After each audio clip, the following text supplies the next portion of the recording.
Welcome back friends. Today in this video tutorial of Anita Bioconcept, and I am here with you all today to discuss on a very important topic, that is cytokines. So what are cytokines? So in this video lecture, in this video tutorial, I am going to discuss about the basic introduction of cytokines, and in my next upcoming video lectures I will be discussing about the various types of cytokines along with their functions. Okay, so right now I am here to discuss on the topic cytokines. So first of all, we all should know that what are cytokines.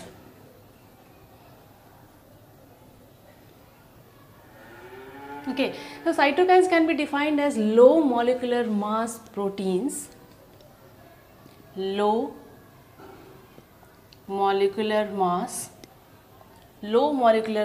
soluble as well as glycoproteins, soluble as well as glycoproteins, okay, which are non-immunological in their nature,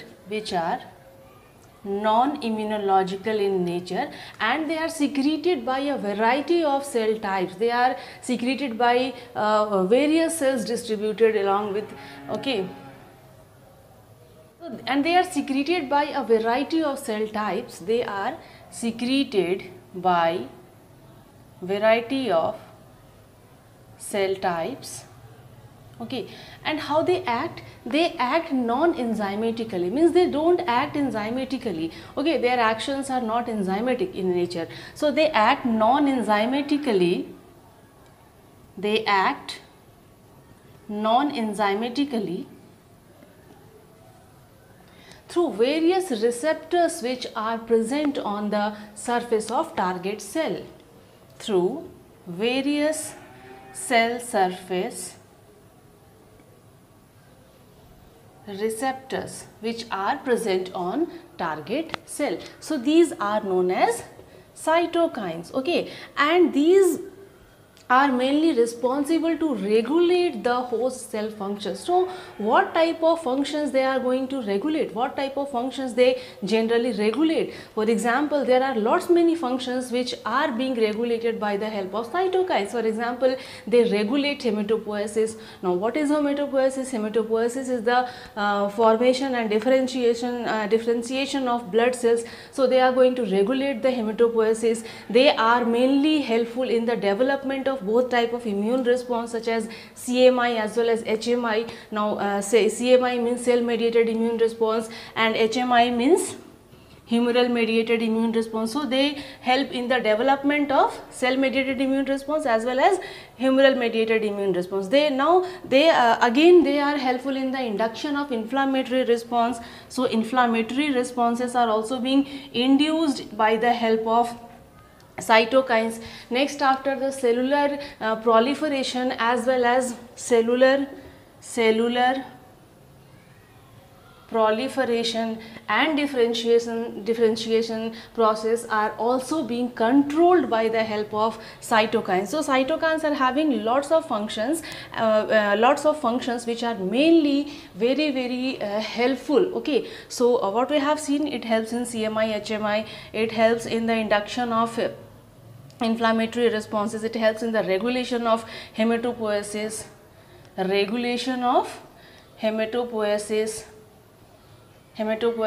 as well as the cellular proliferation and differentiation is also being controlled by the help of cytokines. Okay, cytokines are very important, and these play very important roles. They are having different roles which are very important. Okay, now I think it is clear to you that what are cytokines. Cytokines are low molecular mass, soluble as well as glycoproteins, which are non-immunoglobulin in nature and which act non-enzymatically, okay, so that they can regulate the many functions of the host cell. And how they act? They act by binding to the various cell surface receptors which are present on the target cell.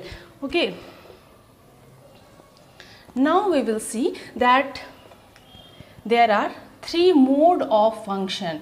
three different modes of functions. Okay, they are having three types of functional aspects. So what are those functional aspects? First one is autocrine action. Okay, they can act in an autocrine way, they can act in a paracrine way, as well as they can act in an endocrine way. So there are three different modes or three functional aspects of the cytokine. One is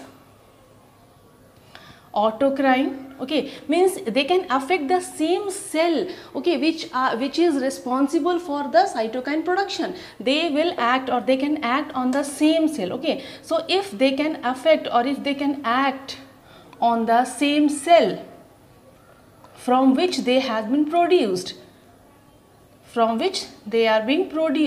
so this is known as autocrine. Okay, next one is paracrine, means they can affect the nearby cells. If they are able to affect the nearby cells, not the same cell from which they have been produced, means if they affect the nearby cells, then this function is known as paracrine function. Okay, this is known as paracrine function. Okay, now what about the endocrine function? Third one is endocrine function, or they can be distributed by the, in endocrine function, they can be distributed by the circulatory system to distant target cells. Means they are now being able to act on the distant target cells, not on the same cell from which they have been produced and not on the nearby cells. The third category is, the third condition is when they are being circulated or when they are being distributed by the circulatory system to the distant target cell. This is known as endocrine function, to the distant target cell. Then this is known as endocrine function. So first one is autocrine. Okay, autocrine function, then after paracrine function, and then after endocrine function. Okay, now one important statement, I have just forgotten to tell you one important statement, is that they are highly potent hormone like substances. They are highly potent hormone like substances. Okay, but they do not include peptide or steroid hormones, they do not include peptide and hormone, steroid hormone. They do not include peptide or hormone of the endocrine system, system. Now don't be confused. Okay, so because on one hand I am telling that they are potent hormone like substances, and on other hand I am telling that do not include peptide and steroid hormone of the endocrine system. So basically why there is differentiation. There is why differentiation, that they are potent hormone like substances. It is true. Okay, it is true that they act or they are potent hormone like substances, but they do not include peptide or hormone or steroid hormone of the endocrine system. Why? Because they are not produced by the glands. Okay, they are not produced by the glands. I have told that they are secreted or they are produced by a variety of cell types. Okay, they are secreted by widely distributed cells, not by the glands. They are not produced at all by the glands. So they do not include peptide and steroid hormone of the endocrine system, but they are potent hormone like substances. Now I will deal some of the properties of the cytokines. Okay, so I'll have to rub it.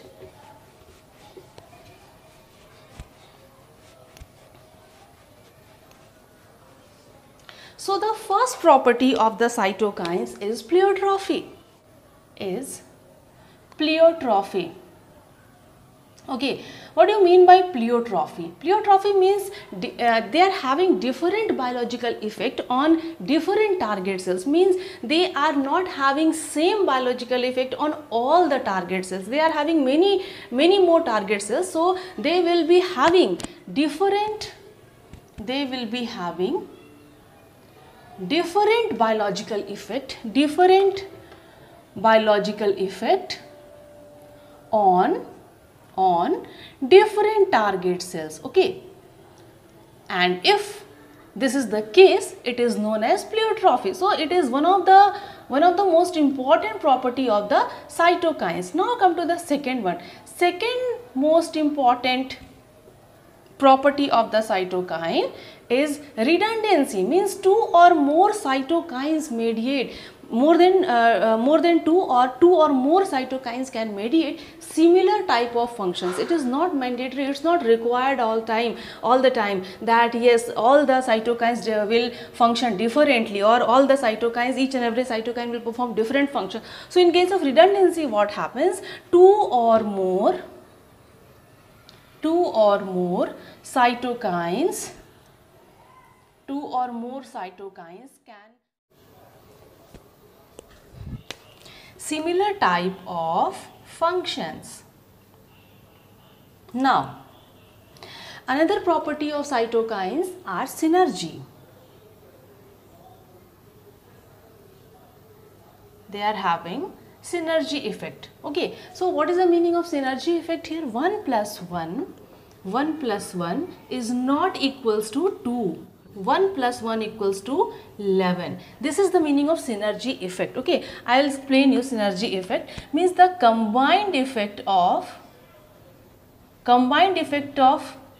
two cytokines on the cellular activity is always more than the additive effect of the individual cytokines. Okay, so combined effect is always more than the additive effect of the individual cytokines. So this is the meaning of synergy. So this is one of the most important property of the cytokines. Okay, now another property is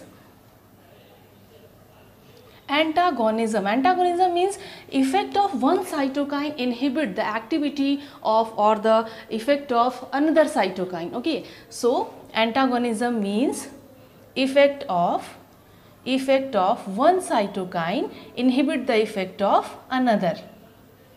Now what about their production and secretion? Okay, how cytokines are secreted, from where they are secreted, how they are being produced. So what about their secretion and or production? Okay, so they are basically secreted by the immune cells of immune system, okay, such as monocytes, lymphocytes. But along with the cells of immune system, in addition to the cells of immune system, they are also being secreted, they are also being produced by some of the cells such as endothelial cells as well as fibroblast. They are secreted from cells of immune system such as monocytes and lymphocytes. But along with these cells of immune system, they are secreted as well as they are secreted by some other cells such as endothelial cells and fibroblast also. Okay, so this is about the how they are secreted and how they are produced. Now what about their nomenclature? So they are having different system of nomenclature. So two most important are, or depending upon the origin and depending upon their activity. So on the basis of origin, on the basis of activity, we will see that how are they named. Okay, so on the basis of origin. On the basis of origin, if you talk about, then there are two categories. First one is lymphokines, which are produced by lymphocytes, and they are known as lymphokines. Okay, if they are produced by lymphocytes, they are known as lymphokines, and if they are produced by monocytes and macrophages, then they will be known as monokines. So first one is lymphokines and second one is monokines. Now come to the activity, depending upon the activity, depending upon their activity. So depending upon their activity, there are three most important category known as chemokines, interleukins as well as interferons. Chemokines, interleukins and interferon. There are some more other categories of cytokines, but depending upon their activity, these three have been categorized as the most important one. So this is all about the basic introduction of cytokines, in which I have discussed today about the cytokine, about their functional effect, about autocrine function, paracrine function, endocrine function, and how they are being produced, how they are being secreted along with their properties and their nomenclature. So this is all about the basic introduction I have given you only in this video lecture, and in my next upcoming video tutorial I will be discussing about the various types of cytokines along with their function. So till then, thank you. If you like this video, please subscribe my channel and share it with your friends so that they can also come to know about very important topic, that is cytokines.